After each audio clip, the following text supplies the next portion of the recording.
If you take something or do something that leads to huge increases in dopamine, afterward, your baseline should drop because there isn't a lot of dopamine around to keep your baseline going. And so people feel pretty lousy, and many people make the mistake of then going and pursuing the dopamine evoking, the dopamine releasing activity or substance again, thinking mistakenly that it's going to bring up their baseline. It's going to give them that peak again. Not only does it not give them a peak, their baseline gets lower and lower because they're depleting dopamine more and more and more. Food, exercise, if that evokes your dopamine. How are we supposed to engage with these dopamine evoking activities in ways that are healthy and beneficial for us? How do we achieve these peaks, which are so central to our well-being and experience of life, without dropping our baseline? There are activities that we can do that will give us healthy, sustained increases in dopamine, both the peaks when they happen and to maintain or even increase our baseline levels of dopamine. So how do we do that? What are some of these activities? People will play a video game. They love it. It's super exciting to them. And then they'll keep playing and playing and playing. And either one of two things happens, typically both. First of all, I always say addiction is a progressive narrowing of the things that bring you pleasure. So oftentimes what will happen is the person only has excitement and can achieve dopamine release to the same extent doing that behavior and not other behaviors. And so they start losing interest in school. They start losing interest in relationships. They start losing interest in fitness and well-being, and depletes their life. And eventually what typically happens is they will stop getting dopamine release from that activity as well, and then they drop into a pretty serious depression. There are activities that we can do that will give us healthy, sustained increases in dopamine, both the peaks when they happen and to maintain or even increase our baseline levels of dopamine. So how do we do that? What are some of these activities? In recent years, there's been a trend toward more people doing so-called cold exposure. In part, this was popularized by Wim Hof, the so-called Iceman, getting into cold showers, taking ice baths, exposing oneself to cold water of various kinds, can in fact increase our levels of dopamine as well as the neuromodulator norepinephrine. It's a really interesting study. They looked at people getting exposed to water that was warm, moderately cold, or very cold. It was 32 degrees Celsius, 20 degrees Celsius, or 14 degrees Celsius.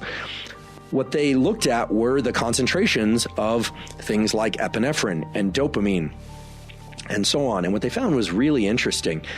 First of all, upon getting into cold water, the changes in adrenaline and noradrenaline, epinephrine and norepinephrine, were immediate and fast, and these were huge increases. So that's the getting into the cold water that everybody experiences, these huge increases in adrenaline. But then what was interesting is they observed that dopamine levels started to rise somewhat slowly and then continued to rise and reach levels as high as 2.5 times above baseline. That's a remarkably high increase. Remember, if we go back to our examples of chocolate, sex, a doubling above baseline, nicotine, 2.5 times above baseline, cocaine, the increase in dopamine from cold water exposure of this kind was comparable to what one sees from cocaine, except in this case, it wasn't a rise and crash. It was actually a sustained rise in dopamine that took a very long time, up to 3 hours, to come back down to baseline, which is really remarkable. And I think this explains some of the positive mental and physical effects that people report subjectively after doing cold water exposure. And most people report feeling a heightened level of calm and focus after getting out of cold water. So cold water exposure turns out to be a very potent stimulus for shifting the entire milieu, the entire environment of our brain and body, and allowing many people to feel much, much better for a substantial period of time after getting out of the ice bath or cold water of any kind than they did before. What about the more typical scenario? What about the scenario of somebody who, let's say they're eating foods that really evoke a lot of dopamine release in the middle of the week. They're drinking 1 or 2 days on the weekend. They are one of these work hard, play hard types. So they're swimming a couple miles in the ocean in the middle of the week as well. They're going out dancing once on the weekend. Sounds like a pretty balanced life as I describe it. Well, here's the problem. The problem is that dopamine is not just evoked by one of these activities. Dopamine is evoked by all of these activities. And dopamine is one currency of craving, motivation, and desire and pleasure. Once it reaches a threshold of low dopamine, we just feel like, we can't really get pleasure from anything anymore. What used to work doesn't work anymore. So it starts to look a lot like the more severe addictions or the more acute addictions to things like cocaine and amphetamine, which lead to these big increases, these big spikes in dopamine, and then these very severe drops in the baseline. Now, of course, we all should engage in activities that we enjoy. I certainly do. Everybody should. A huge part of life is pursuing activities and things that we enjoy. The key thing is to understand this relationship between the peaks and the baseline and to understand how they influence one another. Because once you do that, you can start to make really good choices in the short run and in the long run to maintain your level of dopamine baseline.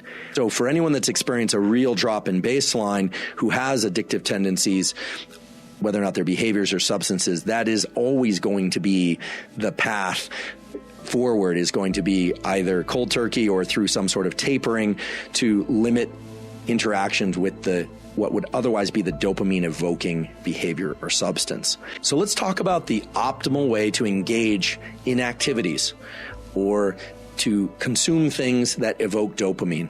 Some of the things on these lists of dopamine evoking activities are things like chocolate, coffee, even if it's indirect. Sex and reproduction, provided it's healthy, consensual, is central to our evolution and progression as a species. So food, exercise, if that evokes your dopamine, how are we supposed to engage with these dopamine evoking activities in ways that are healthy and beneficial for us? How do we achieve these peaks, which are so central to our well-being and experience of life, without dropping our baseline? And the key lies in intermittent release of dopamine. The real key is to not expect or chase high levels of dopamine release every time we engage in these activities. Intermittent reward schedules are the central schedule by which elusive partners or potential partners keep you texting and pursuing. Intermittent schedules are the way that the internet and social media and all highly engaging activities keep you motivated and pursuing. And we can take this back to our evolutionary adaptive scenario where you are out there looking for water, looking for food. Not every trail, not every pursuit, not every hunch about where the animals will be, where the food will be, where the berries will be. Not every single one of those played out. There's something called dopamine reward prediction error. When we expect something to happen, we are highly motivated to pursue it. If it happens, great. We get the reward. The reward comes in various chemical forms, including dopamine. And we are more likely to engage in that behavior again. This is the basis of casino gambling. This is how they keep you going back again and again and again, even though on average, the house really does win.